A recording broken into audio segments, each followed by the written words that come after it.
پھر وہ دوسری برائی کرتا ہے تو دوسرا داغ لگ جاتا ہے، پھر اگر اس کو توبہ کی توفیق مل جاتی ہے، وہ توبہ کرتا ہے تو وہ داغ ہٹ جاتا ہے۔ لیکن پھر اگر وہ گناہ کرتا ہے اور مسلسل گناہ کرتا جاتا ہے، تو جب وہ مسلسل گناہ کرتا ہے تو ایک وقت یہ آتا ہے کہ وہ سارا دل سیاہ ہو جاتا ہے، اور پھر وہ مقام آتا ہے جس میں اللہ سبحانہ تعالیٰ کہتے ہیں ختم اللہ علی قلوبہم، کہ اللہ نے ان کے دلوں پہ مہر لگا دی۔ جب وہ مقام آتا ہے تو روح جو ہے وہ اس دل کے اندر دفن ہو جاتی ہے، کیونکہ پورا دل کالا ہو جاتا ہے، اب نہ تو اس کا نور باہر آتا ہے، نہ ہی باہر کی کوئی نصیحت جو ہے وہ اس دل کے اندر جاتی ہے، تو وہ دل بالکل مردہ دل ہو جاتا ہے۔ وہ پھر صرف دنیا، پھر اس کو اپنی خواہشات حاصل کرنے کے لیے واٹ ایور وے اس کو استعمال کرنا ہے، وہ نہیں سمجھتا کہ میں کوئی گناہ کا کام کروں، وہ بس اپنی ڈیزائر پوری کرنے کے لیے لگ جاتا ہے۔ اب دوسرا ایک نفس کی اللہ سبحانہ تعالیٰ بات کرتے ہیں، جو اس کے بعد والا ایک اور نفس آتا ہے جس کو کہتے ہیں نفس لوامہ۔ نفس لوامہ کیا ہوتا ہے کہ جب انسان کوئی برا کام کرتا ہے تو اس کا ضمیر اس کو ملامت کرتا ہے کہ یہ غلط کام ہو گیا، پھر اس کو لگتا ہے کہ اوہو، پھر وہ توبہ کرتا ہے، پھر وہ اللہ سبحانہ تعالیٰ کی طرف جاتا ہے، پھر وہ نیکی کے کام کرتا ہے، پھر وہ گناہ میں ملوث ہو جاتا ہے کسی نہ کسی طرح سے۔ یہ اس مقام پہ آپ یہ بھی دیکھیں گے کہ بہت سے لوگ ایسے ہوتے ہیں جو فار ایگزامپل سودی کاروبار کریں، رشوت لے رہے ہیں، اس طرح کے کام بھی کریں، لیکن ساتھ وہ مسجدوں میں چندہ بھی اتنا دیتے ہیں، مسجدیں بھی بنا رہے ہوتے ہیں، وہ نیکی کے کام بھی کر رہے ہوتے ہیں، تو وہ دونوں طرف چل رہے ہوتے ہیں۔ یہ جو جنگ ہوتی ہے نا اس مقام پہ کہ کبھی وہ ایک طرف جا رہے ہیں، کبھی دوسری طرف جا رہے ہیں، یہ پھر ہمارا وہ نفس ہوتا ہے جو زیادہ تر لوگ جو ہے آپ کو وہ اس مقام پہ، اللہ نہ کرے وہ پہلے والا مقام کبھی بھی کسی کو ملے، وہ کافر ہی ہوتا ہے جو اللہ کو بھی نہیں مانتا اور پھر وہ اپنے مقصد میں لگ جاتا ہے۔ لیکن یہ دوسرا والا نفس جو ہے نا جس میں ضمیر اس کو ملامت کرنا شروع کر دیتا ہے، اس کو کبھی سلانا نہیں چاہیے۔ ضمیر جب ملامت کرنا رک جاتا ہے تو پھر ہم پہلے نفس میں چلے جاتے ہیں۔ اب یہاں پہ کیا ہوتا ہے کہ انسان اپنی بہتری کی کوشش کرتا رہتا ہے اور پھر ایک مقام وہ آ جاتا ہے جو اللہ سبحانہ تعالیٰ سورۃ نجم کے آخر میں آپ یاد کریں کہ جو آیت آتی ہے کہ یا ایتھا النفس المطمئنہ ارجعی الی ربک راضیۃ مرضیہ فادخلی فی عبادی وادخلی جنتی، کہ جس میں اللہ سبحانہ تعالیٰ کہتے ہیں اے مطمئن نفس، تو راضی، تو چل اپنے رب کی طرف، تیرا رب تجھ سے راضی اور تو اس سے راضی۔ وہ اتنی خوبصورت مقام ہو جاتا ہے۔ اس میں بھی آپ دیکھیں کہ ارجعی، کہ تو کوشش کر، تو چل، تو کیونکہ انسان جو ہوتا ہے نا، کیونکہ بھاگتا ہے، کبھی دوسری طرف کا نفس اس کو ہر انسان میں آپ دیکھیں کہ ایک طرف تو وہ پل آتی ہے جو شیطانی کام ہوتے ہیں، انسان دو محاذ پہ لڑا ہوتا ہے، ایک اندر کا نفس اس کو اپنی طرف کھینچ رہا ہے، اور باہر کی طرف آتا ہے تو باہر شیطان کھینچتا ہے۔ اور پل کس کی ہوتی ہے؟ پل اس کی روح کی ہوتی ہے، وہ جو نیک روح ہوتی ہے، وہاں پہ ضمیر کی پل آتی ہے کہ وہ اس کو بار بار دوسری طرف کھینچتا ہے۔ اللہ سے دعا کرے کہ اللہ سبحانہ تعالیٰ ہمیں نفس مطمئنہ میں لے جائے کہ جس وقت ہماری جان قبض کرنے فرشتے آئیں تو وہ ہمیں یہ پکار کے کہیں کہ یا ایتھا النفس المطمئنہ ارجعی الی ربک راضیۃ مرضیہ، کہ تو راضی، تو اپنے رب سے راضی، تیرا رب تجھ سے راضی، تو اللہ سبحانہ تعالیٰ کے جو خاص بندے ہیں تو اس میں داخل ہو جا اور اللہ کی جنتوں میں چلا جا، آمین ثم آمین۔ تو یہاں پہ ہم دیکھتے ہیں کہ اللہ سبحانہ تعالیٰ یہاں پہ بتاتے ہیں کہ اس کا وہ جو نفس امارہ تھا نا، اس کا غلط نفس تھا، اس نے اس کو خوبصورت کر کے دکھا دیا۔ ہم پڑھتے ہیں نا کہ شیطان جو ہے وہ دنیا کو اتنا خوبصورت کر کے دکھاتا ہے، اس کو آسان کر کے دکھاتا ہے کہ دیکھو یہ اتنی پیاری چیز، اس کو تم چھوڑو گے، اس چیز کے لیے چھوڑو گے؟ اللہ سبحانہ تعالیٰ اب اتنی چھوٹی چھوٹی چیزیں تھوڑی دیکھ رہے ہیں، اب تم کر لو، کوئی بات نہیں، فن بھی تو کرنا ہے، نماز پڑھ کے آئے ہو، روزہ بھی رکھتے ہو، آخر اچھے کام بھی کرتے ہو، تو فن کا بھی ٹائم ہے، ورنہ تو زندگی ختم ہو جائے گی۔ تو شیطان دنیا اتنی خوبصورت کر کے دکھاتا ہے کہ انسان اس کے اندر پھر گم ہو جاتا ہے۔ اللہ سبحانہ تعالیٰ کہتے ہیں کہ اگر مجھے یہ ڈر نہ ہو کہ میرا مومن بندہ جو ہے وہ یہ سوچے گا کہ کافر شاید یہی راستہ ٹھیک ہے کیونکہ اللہ کے اتنے انعام ہے، تو میں کافروں کے گھروں کی چھتوں کو سونے کا بنا دوں، ان کی سیڑھیاں چاندی کی بنا دوں، اور ان کو مسندوں پہ وہ تکیے لگائے بیٹھے ہوں، لیکن صرف اس لیے کہ کہیں مومن ایسے نہ سوچ لیں کہ اللہ سبحانہ تعالیٰ کہتے ہیں کہ دنیا اتنی حقیر ہے میرے نزدیک کہ وہ کہتے ہیں نا مچھر کے اوپر جو پیراسائٹ اس کے پر کے اوپر ہوتا ہے، اس کے مطابق بھی اللہ سبحانہ تعالیٰ کہتے ہیں اتنی بھی میرے پاس حقیقت نہیں ہے دنیا کی۔ لیکن دنیا جو ہے وہ جب لینے کے لیے ہماری خواہشات کیونکہ اندھی ہوتی ہیں، کیونکہ ضمیر اگر نہیں ہوگا تو خواہشات تو مار دیں گی، تبھی تو یہ ہوتا ہے کہ ایک کمپٹیشن میں انسان آ جاتا ہے کہ اب اس مقام پہ اب مجھے یہ چاہیے، اب فلاں کے پاس یہ ہے تو میں یہ کروں، اب میں یہ کروں، گھنٹوں پہ مرتے ہیں ایوری ڈے. آپ دیکھیں وہی آورس ہوتے ہیں نا صبح سے رات تک، ہم پھر اتنا کمپٹیشن میں، اور وہ سکون بھی چلا جاتا ہے. اور آپ کبھی اللہ والے لوگوں کو دیکھا کریں کہ ان کے پاس کس ذات کا سکون ہوتا ہے. نبی صلی اللہ علیہ وسلم کہتے تھے کہ مومن کی تو شان ہی بڑی ہے کہ اللہ سبحانہ تعالیٰ کی طرف سے جب آزمائش آتی ہے، جب مشکل وقت آتا ہے، صبر کرتا ہے، اللہ سبحانہ تعالیٰ کہتے ہیں ان اللہ مع الصابرین، تو اللہ صبر کرنے والوں کے ساتھ آ جاتا ہے. اور جس کے ساتھ اللہ آ جائے اس کو اور کیا چاہیے، اور وہ اللہ کو راضی کر لیتا ہے نا.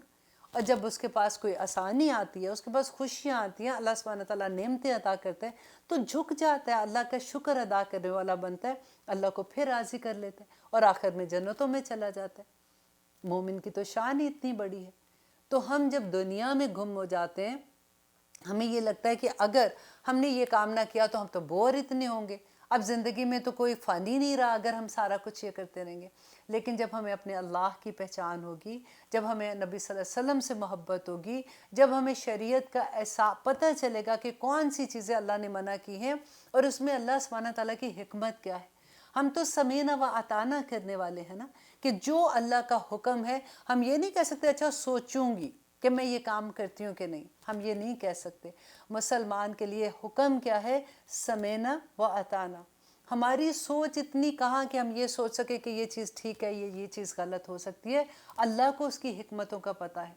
اور ہر وہ چیز اللہ نے منع کی ہے اسلام میں جس میں ہم دوسروں کا حق مارتے ہیں یا دوسروں کو تکلیف دیتے ہیں. اس کے علاوہ کچھ منع نہیں ہے. آپ سٹڈی کر کے دیکھ لیں،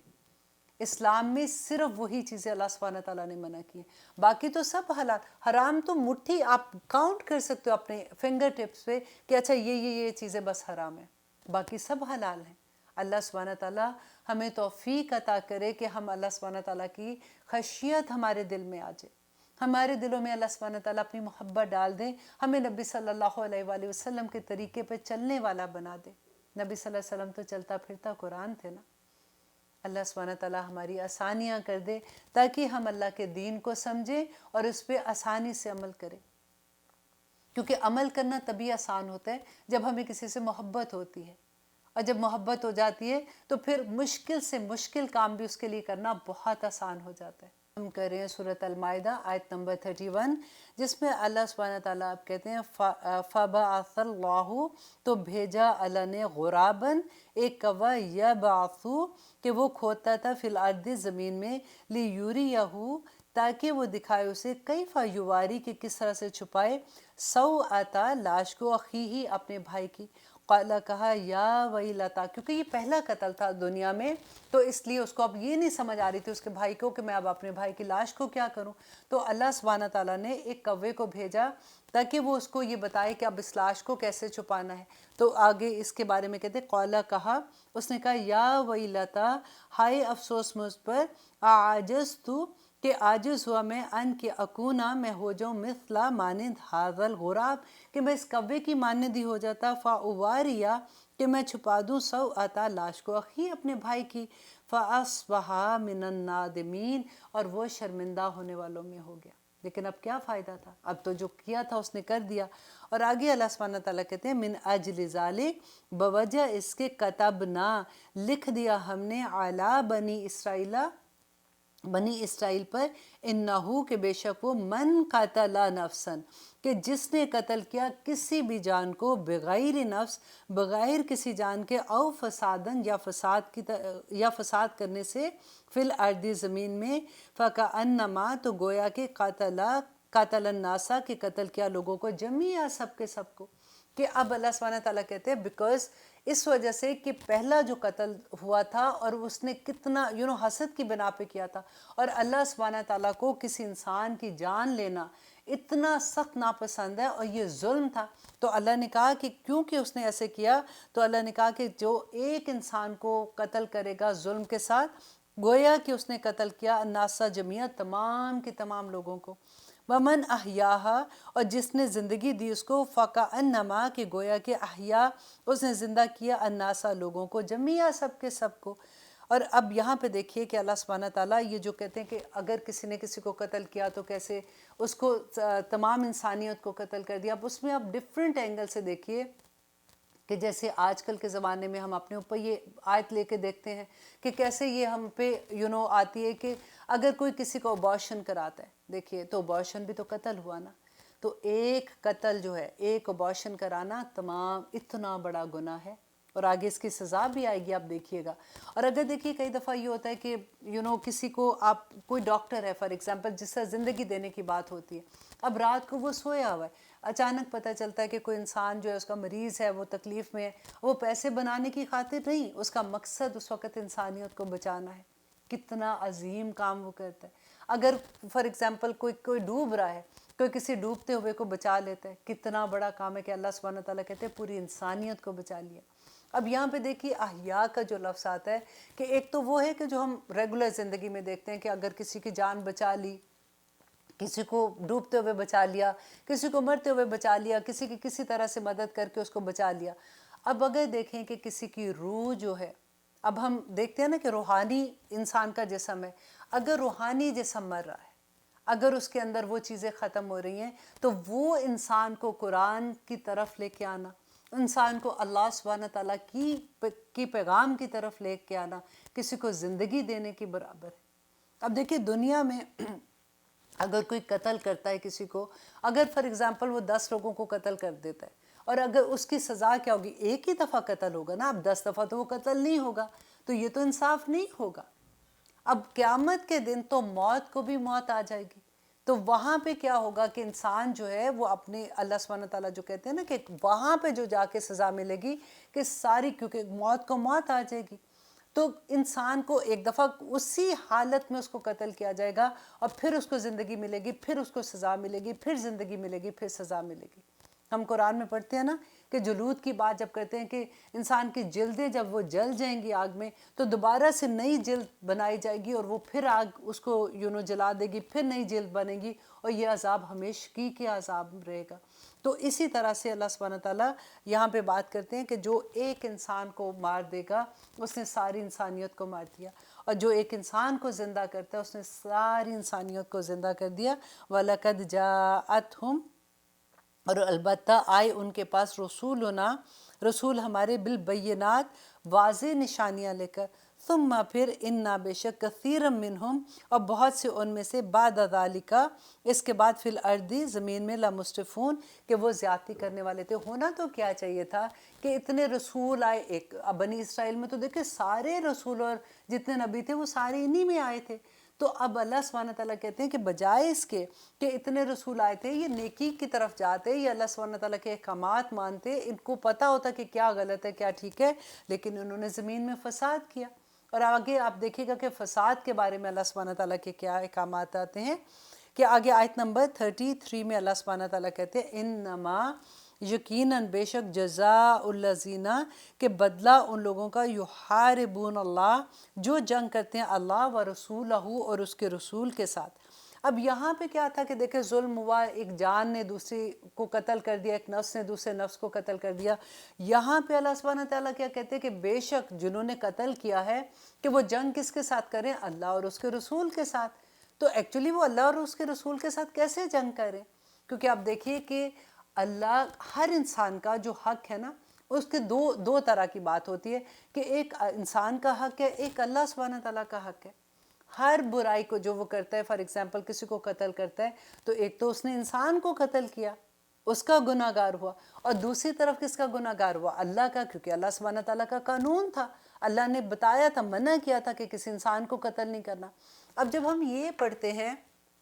کہ اللہ سبحانہ تعالیٰ بڑے رحیم ہے, کریم ہے, اللہ سبحانہ تعالیٰ کہتے ہیں جو توبہ کرتا ہے اللہ سبحانہ تعالیٰ اس کو معاف کر دیتے ہیں, تو اللہ اپنے حق چھوڑ دیں گے. اللہ سبحانہ تعالیٰ اگر جو توبہ کرتا ہے نا, اللہ اس کو معاف کر دیتے ہیں, لیکن انسانوں کے حق کا کیا ہوگا, اس کا تو حق دینا پڑے گا. آپ کو یاد ہے نبی صلی اللہ علیہ وسلم کی وہ حدیث کہ نبی صلی اللہ علیہ وسلم نے کہا تھا کہ میری امت کا وہ آدمی, ایک ایسا آدمی جو بھر بھر نیکیاں لے کے آئے گا, اس نے نماز, روزہ, حج, زکوٰۃ پورے اس نے پڑھے ہوں گے, اور بڑی خوشی آئے گا کہ میں نے تو اتنی نیکیاں کی ہیں, لیکن ہوگا کیا کہ قیامت کے دن ایک انسان آئے گا, وہ کہے گا یا رب العالمین اس نے میرا یہ حق نہیں دیا تھا. ہمارے خاندان میں آپ دیکھیں کتنے ایسے لوگ ہوتے ہیں نا, یہ تو رشتہ جیسے اللہ سبحانہ تعالیٰ کہتے ہیں قطع رحمی نہیں کرنی ہے اور رحم کے رشتوں کا خیال رکھنا ہے, ان پہ حق بنتا ہے نا کہ اگر کوئی آ کے کہے گا کہ میں یتیم تھا, ان کے پاس اتنا تھا, انہوں نے میری فیس دے سکتے تھے, انہوں نے نہیں دی ہے, ان کو پتہ تھا کہ یہ بچے پڑھ رہے ہیں, انہوں نے آ کے نہیں دیکھا, انہوں نے ان کو احساس نہیں تھا. میرے گھر میں فار ایگزامپل یتیم نہیں ہے, کوئی غریب ہے کہ میرے گھر میں یہ ضرورت تھی, یا رب العالمین انہوں نے اس وقت مجھے نہیں دیکھا, یا میرے اوپر یہ تہمت لگا دی تھی, یا رب العالمین اس وقت اس نے میرے بارے میں یہ جھوٹ بات کہی تھی. یہ دیکھیں چھوٹی چھوٹی باتیں جو ہم عام زندگی میں کر دیتے ہیں. تو حق لینے جب آ جائیں گے نا, تو نبی صلی اللہ علیہ وسلم نے کہا کہ اللہ سبحانہ تعالیٰ فرشتوں کو کہیں گے کہ اس کی نیکیاں اس کے کھاتے میں ڈال دو, اور پھر کرتے کرتے ایک مقام وہ آئے گا کہ اس کی ساری نیکیاں ختم ہو جائیں گی. اب ایک اور شخص آئے گا, وہ آ کے کہے گا کہ یا رب العالمین اس نے میرا یہ حق نہیں دیا تھا, تو اللہ سبحانہ تعالیٰ کہیں گے اب تو نیکیاں ختم ہو گئی ہیں, اب اس انسان کے گناہ لے کے اس کے کھاتے میں ڈال دو. اب پھر فرشتوں کو کہا جائے گا کہ اس کو گھسیٹ کے دوزخ میں پھینکو. اللہ اکبر. تو ہم سوچتے نہیں ہیں نا, ہم کہتے ہیں کہ چلو جی توبہ کر لیں گے بس ختم بات. اتنی آسان نہیں ہے یہ بات. اب یہاں پہ ہم جو پڑھ رہے ہیں انما جزاء الذین یحاربون اللہ ورسولہ, تو یہاں پہ حرب کس کو کہتے ہیں؟ جنگ کو کہتے ہیں. جنگ کا اپوزٹ اگر آپ دیکھیں تو وہ ہوتا ہے امن ہوتا ہے. وہ لوگ جو دنیا میں امن خراب کرتے ہیں, جو فساد کرتے ہیں, تو حرب استعمال یہاں پہ ہوا ہے کہ جیسے کسی کے آپ نے دیکھا چوری کرنے جاتے ہیں تو دوسری طرف کیا ہوتا ہے, ڈاکہ ڈالنے جاتے ہیں. لیکن یہاں پہ منظم ایک گروہ جو ڈاکہ ڈالتا ہے, زمین میں فساد کرتا ہے, لوگوں کو تکلیف دیتا ہے, اس کے بارے میں اب یہ آیت آپ دیکھیں گی. اور یہاں پہ ہم یہ سمجھیں گے کہ شریعہ لا کیا ہے. کیونکہ اکثر ہم ایسی بات سنتے ہیں نا تو ہم ڈر جاتے ہیں کہ پاکستان میں, کبھی آپ نے نیوز میں سنا یا لوگوں سے سنا کہ پاکستان میں وہ چاہتے ہیں کہ شریعہ لا آ جائے, تو ہم فوراً کہتے ہیں کہ نہیں نہیں نہیں نہیں, یہ تو بڑی غلط بات ہے. اچانک یہ ہوتا ہے کہ ہماری ہمدردیاں نہ جانے بھی بیسیکلی ہم اس کی طرف چلی جاتی ہیں جو ظلم کر رہا ہوتا ہے. اب یہاں پہ ہم تھوڑا سا سمجھ لیں کہ اسلامک لا کیا ہے, شریعہ لا ہم کس کو کہتے ہیں, تعزیرات کیا ہیں, اور قصاص کیا ہے, یہ ساری چیزیں کیا ہیں آخر. تو ہمیں آسانی کے ساتھ ان آیات کی سمجھ آ جائے گی کہ ایک تو آپ نمبر 1 تعزیرات ہیں. تعزیرات ان کو کہتے ہیں کہ جو گناہ, جو جرم جو کرتا ہے انسان, جو کرتے ہیں, گناہ کرتے ہیں یا جرم کرتے ہیں, ان کا جرم اس لیول پہ ہوتا ہے کہ عدالت کا جو قاضی جو ہوتے ہیں نا, وہ فیصلہ کرتے ہیں, اور وہ فیصلہ اس کے جرم کے مطابق کرتے ہیں. وہ چاہیں ان کو معاف بھی کر سکتے ہیں, اپنے جو بھی ان کو قانون کے مطابق کرتے ہیں. لیکن حد جو ہوتی ہے وہ ہے جو اللہ سبحانہ تعالیٰ کی طرف سے ہے, جو قرآن میں آ چکا, اس کا فیصلہ ہو چکا. اور وہ کتنی قسم کی ہیں حد جو ہے وہ, جیسے نمبر 1 یہ ہے کہ چوری پہ حد ہے. اللہ سبحانہ تعالیٰ نے کہا کہ جو چوری کرتا ہے اس کا ہاتھ کاٹ دو. نمبر 2 جو ڈاکے کی ہے, ڈاکے کی آج انشاءاللہ ہم اس کی ڈیٹیل پڑھیں گے کہ 3 ڈیفرنٹ طرح کے ہیں کہ اگر کوئی ڈاکہ ڈالتا ہے صرف مال لوٹتا ہے تو کیا ہوگا, اگر مال لوٹتا ہے اور قتل کرتا ہے تو پھر کیا ہے, اور اگر صرف ڈراتا ہے تو پھر کیا ہے. تو اس میں ڈیفرنٹ طرح سے, لیکن وہ مقرر ہے, اس کو کوئی قاضی بدل نہیں سکتا. اور پھر اس کے علاوہ اگر کوئی زنا کرتا ہے تو اس پہ کون سی حد ہے, وہ سٹون ٹو ڈیتھ ہے. اگر شادی شدہ ہے تو اس کو رجم کی سزا ہے, اور اگر شادی شدہ نہیں ہے اور اگر وہ لڑکا لڑکی ہے تو اس کو 100 کوڑے مارنے کی سزا ہے. اور اس کے بعد چوتھی سزا آپ دیکھیے کہ کسی با کردار عورت کو, پاک دامن عورت پہ تہمت لگا دینا. اتنی بڑی سزا ہے اس کی کہ 80 کوڑے ہیں, اور 4 گواہ ہونے چاہیے اس پہ, 4 گواہ ہونے چاہیے اگر کوئی کسی پہ تہمت لگاتا ہے. فار ایگزامپل کوئی کسی کو دیکھیں, اللہ سبحانہ تعالیٰ نے اس کو اتنا وہ کہتے ہیں نا کہ سیفٹی کے ساتھ اس چیز کو حکم دیے ہوئے ہیں کہ اگر کوئی کسی پہ الزام لگا دے, فار ایگزامپل کسی کو غصہ آتا ہے کسی پہ اور کہتا ہے کہ میں تو اس لیول پہ جا کے اس کو دیکھنا, اس کے ساتھ میں کیا کرتا ہوں, اور اس پہ کوئی الزام لگا دیتا ہے, یہ الزام نہیں بھی لگاتا, فار ایگزامپل وہ کسی کو کہتا ہے کہ جی میں نے اس کو زنا کرتے دیکھا ہے, تو اللہ سبحانہ تعالیٰ نے کہا کہ 4 گواہ لے کے آؤ. اگر فار ایگزامپل 3 گواہی دیتے ہیں اور 1 گواہ نہیں ہے تو پھر ان تینوں کو کوڑے لگیں گے. اتنی مشکل بات ہے. اور اگر کوئی کسی پہ الزام لگاتا ہے پاک دامن عورت پہ تو اس کو 80 کوڑوں کی سزا ہے. اور پھر اس کی 3 سزائیں ہیں کہ نمبر 2 یہ کہ اس کی زندگی بھر اس کی گواہی نہیں لی جائے گی، اور نمبر 3 کہ اللہ سبحانہ تعالیٰ نے کہا کہ وہ فاسق ہے۔ اور کو پتہ فاسق کون ہوتا ہے؟ ہم نے جو شروع میں سورۃ بقرہ میں پڑھا تھا کہ یہ وہ لوگ ہیں جو سوسائٹی کا خون چوستے ہیں، اور اللہ سبحانہ تعالیٰ نے اس کی اگزامپل مچھر کے ساتھ دی تھی کہ جیسے مچھر خون چوستا ہے نا، کہ یہ لوگ سوسائٹی کا خون چوستے ہیں۔ یہ اللہ کی حدود ہے۔ اور پھر ایک آتا ہے کہ شراب پینے پہ، جو نبی صلی اللہ علیہ وسلم کے زمانے میں، ابو بکر صدیق کے زمانے تک یہ حال تھا کہ 40 کوڑوں کی سزا تھی، اور اس کے بعد حضرت عمر کے زمانے میں آ کے 80 کوڑوں کی سزا تھی۔ یہ وہ حدود ہیں کہ جو اللہ سبحانہ تعالیٰ کی طرف سے ہیں۔ آپ یہ دیکھیے کہ اگر آپ سعودیہ کا ذرا دیکھیے کہ وہاں پہ جب اذان ہوتی ہے تو بھری دکانیں سونے کی، کس طرح سے چھوڑ کے لوگ بھاگ جاتے ہیں اور جا کے نماز ادا کرتے ہیں۔ اور ہم جب پہلی دفعہ سعودیہ میں جاتے ہیں عمرہ یا حج کرنے تو ہماری آنکھیں کھلی کی کھلی رہ جاتی ہیں، اور جب ہم آ کے قصے کہانیاں سناتے ہیں تو یہ سب سے بڑا قصہ ہوتا ہے کہ تمہیں پتہ ہے وہاں پہ کیا ہوتا ہے کہ لوگ کیسے نماز کے لیے بھاگتے ہیں اور کوئی چوری نہیں کرتا، اس لیے کہ وہاں پہ یا وہاں کا یہ قانون ہے۔ اللہ سبحانہ تعالیٰ کہتے ہیں لہو ما فی السماوات و ما فی الارض، کہ زمین و آسمان اللہ سبحانہ تعالیٰ کے، تو پھر جس کی زمین ہے اسی کا قانون چلنا چاہیے نا۔ لیکن وجہ کیا ہے کہ دیکھیں اسلامک ملک تو سارے نہیں ہیں، جو کافر ہیں جن ملکوں میں وہاں پہ تو اللہ سبحانہ تعالیٰ کا قانون نہیں ہوگا۔ لیکن افسوس کی بات یہ ہے کہ جہاں پہ مسلمان ہیں وہاں پہ بھی ہم اللہ کا قانون نہیں چلاتے۔ اور اللہ سبحانہ تعالیٰ نے قرآن پاک میں کہا تھا نا کہ جو لوگ اللہ کی بات نہیں مانتے، آیات کا انکار کر دیتے ہیں اور وہ اس پہ عمل نہیں کرتے، پھر اس کی سزائیں بھی تو دیکھیں نا۔ آج پاکستان میں ابھی دیکھیں ریسنٹلی ابھی ایک جو خبر آئی تھی کہ ایک عورت رات کو اپنے 3 بچوں کے ساتھ جا رہی تھی تو کس طرح سے وہ آدمی آئے، ڈاکہ ڈال لے انہوں نے، اور پھر کیسے اس عورت کے ساتھ کیا تھا، بولتے ہوئے بھی روح کانپ جاتی۔ اور پھر اگر ان کو ایسی سزا، اگر ان کو وہ سزائیں دی جائیں جو اللہ سبحانہ تعالیٰ نے کہی ہے تو کسی کی ہمت بھی نہ پڑے کہ وہ کوئی ایسا کام کرے۔ پاکستان میں یہ آئے دن وہ زینب ایک بچی کا جو آیا تھا پچھلے دنوں، اب دیکھیے اس کے بعد پھر کتنے بچوں کی جو سٹوری آئی تھی کہ کیسے ان کو اٹھا کے وہ ان کو ریپ کیا گیا تھا اور کیا کیا نہیں ہوا تھا۔ کیسی کیسی باتیں سننے کو آتی ہیں کہ انسان خوف سے کام چاہتا ہے۔ آج ہمارے گھروں میں دیکھیے کہ کیا ہوتا ہے کہ کس طرح سے اگر آپ بات کرتے ہیں تو ایک رات کو ایک خوف ہوتا ہے کہ کوئی آ نہ جائے، کوئی ڈاکہ ڈالنے نہ آ جائے، اور کس طرح سے آ کے وہ ڈراتے دھمکاتے ہیں اور پھر مارتے ہیں اور پھر کیا کیا حرکتیں نہیں ہوتی۔ اللہ کرے کہ ہمیں اس بات کی سمجھ آ جائے۔ ہم کریں آیت نمبر 33 جس میں ہم یہ دیکھ رہے تھے کہ جو ڈاکہ جب ڈالنے جاتے ہیں زمین میں فساد کرتے ہیں تو ان کی سزا اللہ سبحانہ تعالیٰ نے کیا دی ہے۔ جو شریعہ لاء کے بارے میں ہم بات کر رہے تھے کہ اللہ سبحانہ تعالیٰ کہتے ہیں ان کے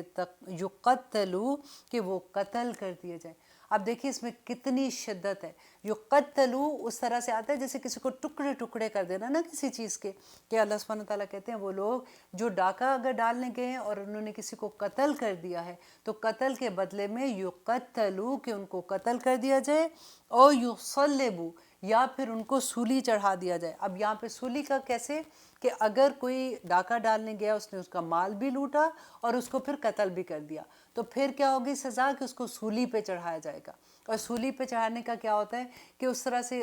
میں پڑھی تھی کہ ایک امام نے کہا کہ ان کا زندہ کو سولی پہ لٹکا کے اس کا پیٹ کاٹ دیا جائے، اس کا پیٹ چاک کر کے اس کو چھوڑ دیا جائے جب تک وہ وہاں پہ مر نہیں جاتا۔ اللہ اکبر۔ اور پھر اللہ سبحانہ تعالیٰ نے کہا او تقطع، یا کاٹ دیے جائیں ایدیہم، ہاتھ ان کے، وارجلہم، اور ان کے پاؤں، من خلاف، مخالف سم سے۔ اور اگر تو وہ وہاں پہ گیا ڈاکہ ڈالنے اور اس نے صرف مال لوٹا ہے، صرف مال لوٹا ہے تو پھر اس کا ایک دایاں ہاتھ اگر اور بایاں پاؤں، مطلب مخالف سم سے اس کا ہاتھ اور پاؤں کاٹ دیے جائیں۔ اور وہ او ینفو، یا وہ نکال دیے جائیں، من الارض، زمین سے۔ اور اگر یہ تیسری جو چوتھی صورت ہے کہ اگر وہ ڈاکہ ڈالنے گئے تھے، ابھی انہوں نے مال نہیں لوٹا، کسی کو قتل و غارت نہیں کیا، یہ والی صورت میں کیا کیا انہوں نے کہ اگر ابھی ڈرا دھمکا رہے تھے، ان کو خوف زدہ کر رہے تھے کہ اتنے میں فار ایگزامپل پولیس کسی طرح سے پہنچ گئی یا گھر کے کچھ اور لوگ آ گئے یا باہر سے کسی نے بتا دیا تو وہ مال نہیں لوٹ سکے، صرف انہوں نے ڈرایا دھمکایا تھا، تو اس میں کیا کرنا ہے کہ پھر اس کی سزا یہ ہے کہ ان کو اس شہر بدر کر دیا جائے۔ حضرت عمر کہا کرتے تھے کہ اگر ان کو شہر سے نکال دیا جائے گا تو یہ تو جا کے دوسرے شہر میں ویسی حرکتیں کریں گے، کیونکہ ان کو تو عادت ہوتی ہے۔ تو انہوں نے اس آیت سے یہ مطلب لیا تھا کہ ان کو اس زمین سے نکال کے تو ان کو قید خانے میں ڈال دیا جائے گا، تو ان کو قید کی سزا دی جائے گی۔ ذالکا، یہ لہم ان کے لیے خزی رسوائی ہے فی دنیا، دنیا میں، ولہم اور ان کے لیے فی الآخراتی عذاب عظیم، اور آخرت میں تو ان کے لیے بڑا دردناک عذاب ہے۔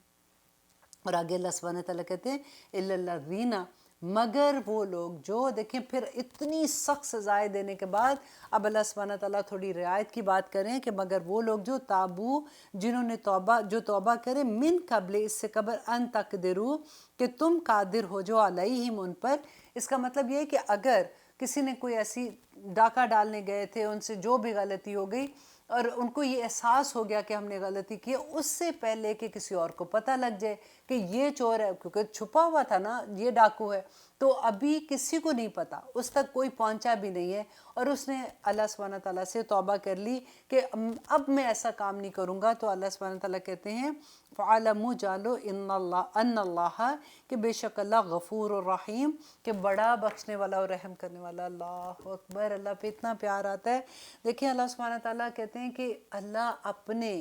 حق چھوڑ دے گا، اللہ معاف کر دے گا، لیکن اس کا یہ مطلب نہیں ہے اگر اس نے کسی کو فار ایگزامپل ڈاکہ ڈالنے گیا تھا، اگر جو اس نے مال لوٹا ہے تو اس کو وہ واپس کرنا پڑے گا، اور اگر اس نے کسی کو قتل کیا ہے تو اس کو قصاص میں قتل کرنا پڑے گا، اگر اس نے کسی کو زخم لگایا ہے تو اس کے بدلے میں اس کو زخم لگایا جائے گا، جو انسان کے ساتھ کیا ہے وہ اس کو بدلہ یہاں پہ دینا پڑے گا۔ اب دیکھیے کہ وجہ کیا اس کی، آپ اس کو اس طرح سے سمجھیں کہ نبی صلی اللہ علیہ وسلم کے زمانے میں ایسا ہوا تھا کہ ایک عورت اور ایک آدمی کا ملتا ہے کہ ان سے زنا ہو گیا تھا، تو وہ نبی صلی اللہ علیہ وسلم کے پاس خود ہی سے آئے، آ کے کہا کہ ہم سے یہ غلطی ہو گئی ہے اور آپ ہمیں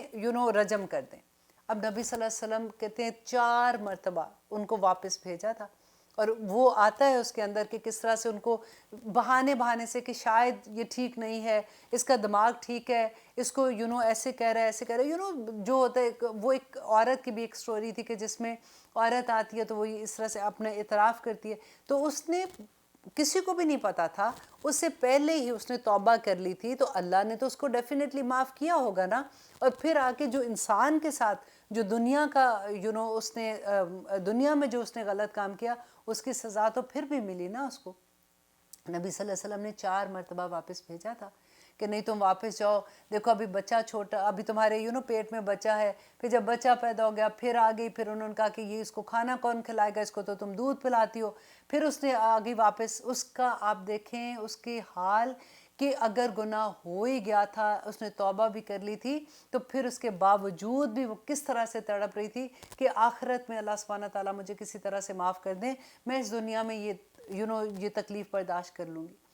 اور پھر جب آئی ہے واپس بچے کو لے کے کہ دیکھیں یہ بچہ تو اب روٹی اس کے ہاتھ میں دے کے کہ یہ تو دودھ نہیں اب پیتا، یہ تو اب روٹی بھی کھانا شروع کر دیا، مجھے آپ اس کی سزا دے دیں۔ تو نبی صلی اللہ علیہ وسلم نے اس کے باوجود صحابہ سے پوچھا کہ کیا یہ عورت کا دماغ خراب تو نہیں ہے، کہ مطلب اس کو کوئی پرابلم تو نہیں ہے ایسے کہ شاید اس پہ سے یہ حکم اٹھ جائے، کیونکہ جو پاگل ہو دیوانہ ہو اس پہ تو حکم نہیں لگتا نا، حد نہیں لگتی ہے۔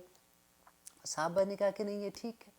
پھر اس کو جب سزا دی گئی تھی تو ایک صحابی ان کے پاس سے گزرے، اس کا خون ان کے کپڑوں پہ گرا، تو انہوں نے تھوڑے نفرت سے کہا کہ اتنی گندی عورت کا خون لگا، تو نبی صلی اللہ علیہ وسلم نے کہا کہ یہ تم نے کیوں کہا، تم نے کیسے یہ کہہ دیا، اس کی توبہ تو عرش تک بھی اللہ سبحانہ تعالیٰ کے پاس پہنچی اور قبول ہوئی ہے کہ آج تک اس زمین پر کسی نے ایسی توبہ نہیں کی ہے۔ اور ایک آدمی کے بارے میں بھی ایسے ملتا ہے۔ تو دیکھیے اس زمانے میں بھی یہ تھا، نبی صلی اللہ علیہ وسلم کے زمانے میں، کیونکہ یہ بنی اسرائیل کے ان کے توراہ میں تھا یہ کہ اگر کوئی زنا کرتا ہے تو اس کو اسٹون ٹو ڈیتھ جیسے کہتے ہیں نا، کہ وہ والی سزا تھی، اور وہی سزا نبی صلی اللہ علیہ وسلم نے وہی شریعت کی وہ سزا اس میں رکھی تھی۔ اور آگے اللہ سبحانہ تعالیٰ کہتے ہیں کہ یا ایھا الذین آمنو، اے لوگو جو ایمان لائے ہو، اتقو، ڈر جو اللہ سے، وابتغوا، اور تلاش کرو، علیہ، طرف اس کے، الوسیلۃ، وسیلہ۔ اب یہ ایک آیت ایسی ہے جس کے بارے میں بہت لوگ جو ہیں وہ ڈفرینٹ طرح سے اس کو بیان کرتے ہیں، اور کئی دفعہ تو یہ ہوتا ہے کہ اس کی وجہ سے ہمارے ایمان میں جو ہمارا ہوتا ہے نا، ہم شرک کے لیول تک بھی چلے جاتے ہیں کہ ہمیں آپ اس کو میں ایکسپلین اس طرح سے آسانی کے ساتھ کر دوں کہ آپ جب ہم ٹی وی پہ دیکھ لیتے ہیں کبھی ایسا کوئی پروگرام، یا زیادہ تر تو ہوتا ہے کہ یوٹیوب میں آپ کوئی ایسی ویڈیو دیکھتے ہو کہ کوئی ایک آدمی بیٹھا ہوا ہے، وہ دیکھنے میں تو بہت نیک لگتا ہے کہ داڑھی رکھی ہوئی ہے، ایسی اس کا حال ہے، اور وہ بیٹھا ہوا ہے، عورتیں آدمی اس کے پاؤں کو چھو رہے ہیں، پیسے دے رہے ہیں اس کو، اور وہ ایسے کام کر رہا ہے جو اسلام میں اللہ سبحانہ تعالیٰ کی طرف سے کسی طرح سے بھی ہمیں اجازت نہیں ہے. تو دل میں ایک خوف سا آ جاتا ہے کہ یہ کون لوگ ہیں، یہ لوگوں کو کیوں بہکا رہے ہیں. اور آپ کئی دفعہ ایسے ویڈیوز دیکھتے ہیں کہ ہزاروں لوگ سامنے بیٹھے ہوتے ہیں، اور ایک بندہ ایسے غلط طرح سے بات کر رہا ہے، اور لوگ اس کو مان بھی رہے ہیں، پھر اس کے پاؤں کو بھی ہاتھ لگا رہے ہیں. ابھی ریسنٹلی ایک ویڈیو آیا تھا کہ جو ابھی ہمارے ملک میں اتنے بڑے سیاستدان ہیں، وہ اپنے گاؤں میں بیٹھے ہوئے تھے، اور اتنے لوگ ان کے سامنے تھے، وہ گاؤں کے لوگ تھے بیچارے معصوم جو بیٹھے ہوئے تھے. ایک عورت آتی ہے تو وہ کینچی لے کے اس کے بال کاٹ رہے تھے، پتہ نہیں وہ کیا کر رہے تھے، اور وہ پھر عورت جو ہے وہ جھکتی ہے اور ان کو پھر پیسے دیتے ہیں. اس سائڈ پہ ان کے ایک آدمی بیٹھا ہوا ہے جو پیسے لے کے نیچے ڈالتا جا رہا ہے کسی چیز میں. اور اتنا بڑا سیاستدان، اور میں ان کی بہت جیسے ہوتا ہے نا کہ پرسنالٹی ہوتا ہے بندے کی کہ عزت کر رہا ہوتا ہے، تو اس دن کے بعد سے تو ایسے لگا کہ او مائی گاڈ، ایسا بھی یہ لوگ یہ کس طرح سے بیوقوف بناتے ہیں. تو پھر ہمارا اعتماد جو ہے نا وہ ہر ایک سے اٹھ جاتا ہے، پھر ہمیں سمجھ نہیں آتی کہ ہم کس پہ یقین کریں کس پہ نہ کریں. تو اس چیز کو آج انشاءاللہ میں کوشش کروں گی کہ اپنے لفظوں سے کہ آپ کو کسی طرح سے میں سمجھا سکوں کہ یہ وسیلہ کیا چیز ہے، کیوں ہم کئی دفعہ ایسا ہوتا ہے کہ غلط طرح سے لوگوں کے چنگل میں پھنس جاتے ہیں. اب دیکھیے کہ اللہ سبحانہ تعالیٰ یہاں پہ کہتے ہیں کہ یا ایھا الذین آمنوا، ایمان والوں کو پکار رہے ہیں کہ اللہ کی طرف وسیلہ، اللہ کی طرف راستہ تلاش کرو، اللہ کی طرف جانے کا. وصل کس کو کہتے ہیں؟ واو صاد لام وصل کہتے ہیں کسی چیز کو جوڑنا، ٹھیک ہے. اور جب وسیلہ سین کے ساتھ آتا ہے تو یہ ہوتا ہے کہ محبت کے ساتھ کسی کو جوڑنا. تو اینی تھنگ جو محبت کے ساتھ اللہ سبحانہ تعالیٰ کی طرف لے جاتی ہے، گائیڈنس ہمیں مل جاتی ہے، وہ وسیلہ ہوتا ہے. اب یہاں پہ دیکھیے کہ نمبر 1 ایک یہ ہے کہ اگر ہمیں کوئی بھی وسیلہ نہ ملے، اگر ہم کسی بھی چیز کو نہ دیکھیں، ہم ڈائریکٹ اللہ سبحانہ تعالیٰ سے دعا کریں اور مانگیں، تو کیا وہ جائز ہے؟ یس اٹ از، بیکاز اللہ سبحانہ تعالیٰ، اس کا دلیل کیا ہے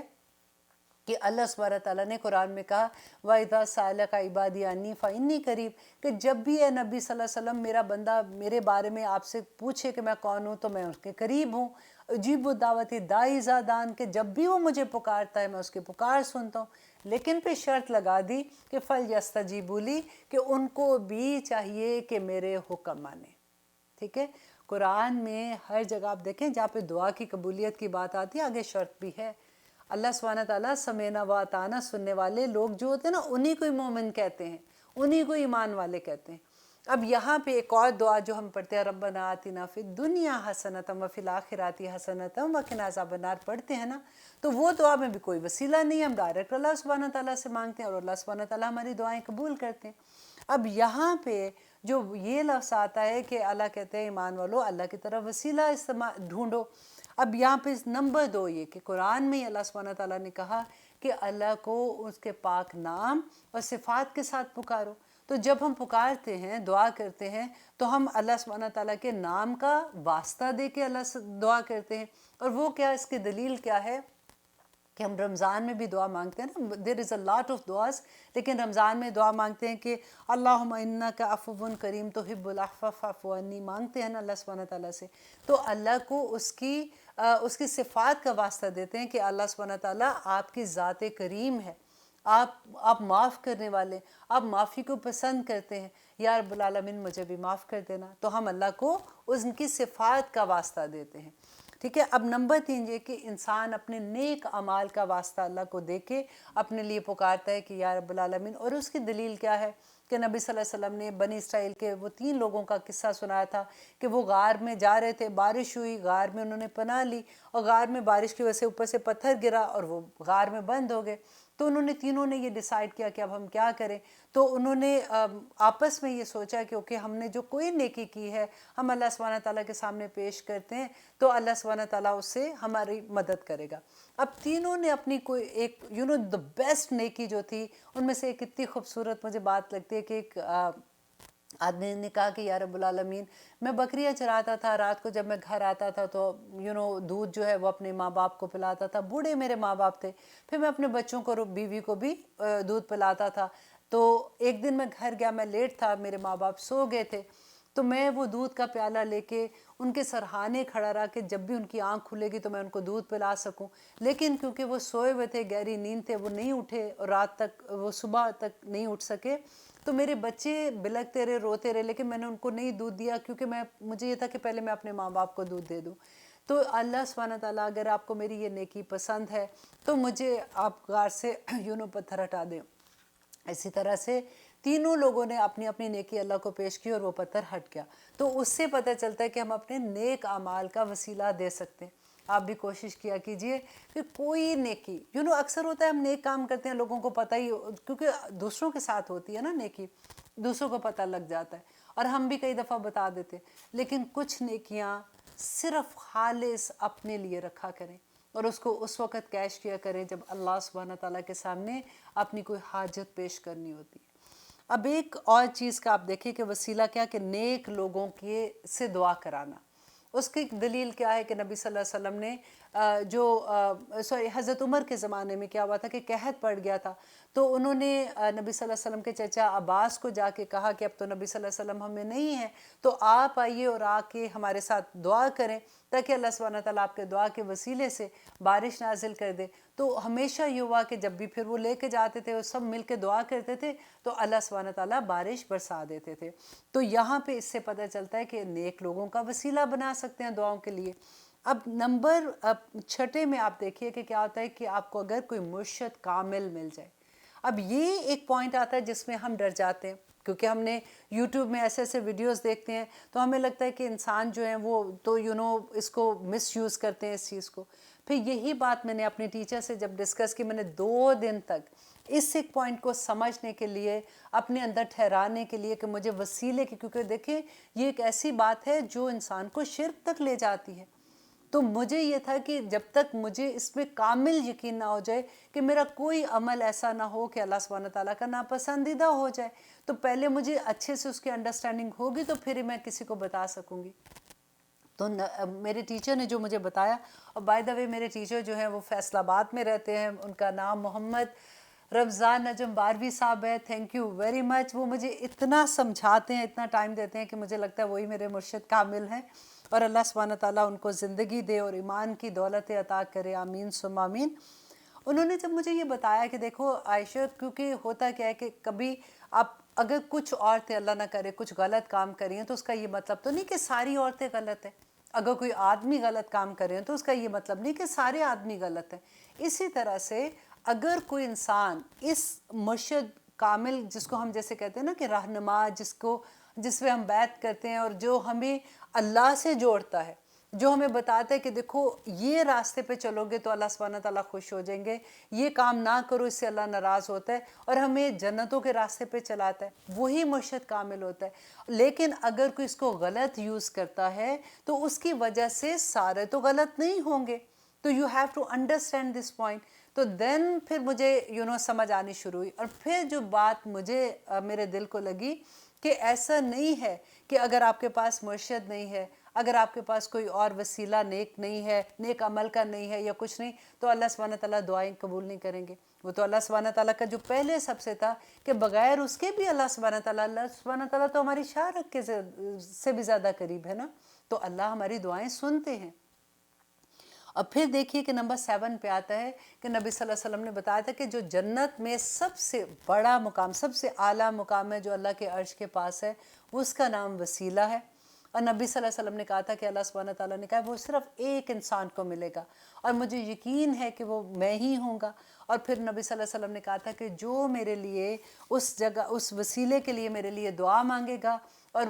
دعا کرے گا تو اس کی شفاعت قیامت کے دن مجھ پہ واجب ہے. کہ وہ نبی صلی اللہ علیہ وسلم اس کی شفاعت کریں گے۔ تو جب اذان کے بعد جو ہم دعا پڑھتے ہیں نا کہ اللہم رب ہذہ الدعوۃ التامہ والصلاۃ القائمہ، وہ جو پوری دعا پڑھتے ہیں اس میں وہی وسیلے کا بات آتی ہے کہ نبی صلی اللہ علیہ وسلم کو وہ مقام عطا کر دے، تو یہ وہ وسیلہ ہے جو اللہ سبحانہ تعالیٰ نے نبی صلی اللہ علیہ وسلم کو انشاءاللہ دا ڈے آف ججمنٹ عطا کرنا ہے، ان کو نوازنا ہے۔ تو اس طرح سے ہمیں یہ سمجھ آئے گی کہ اللہ سبحانہ تعالیٰ نے یہاں پہ کہا کہ یا ایھا الذین آمنوا، اے لوگو جو ایمان لائے ہو، اللہ سے ڈرو اور تلاش کرو اس کی طرف وسیلہ۔ تو یہ کون کون سے 7 وسیلے میں نے آپ کو بتائے ہیں کہ اس طرح سے اللہ سبحانہ تعالیٰ کی طرف جاؤ۔ وَجَاهِدُوا فِي سَبِيلِهِ، اور اس کی طرف اس کے راستے کی طرف محنت کرو، لعلکم، تاکہ تم تفلحون، تاکہ تم فلاح پا جاؤ۔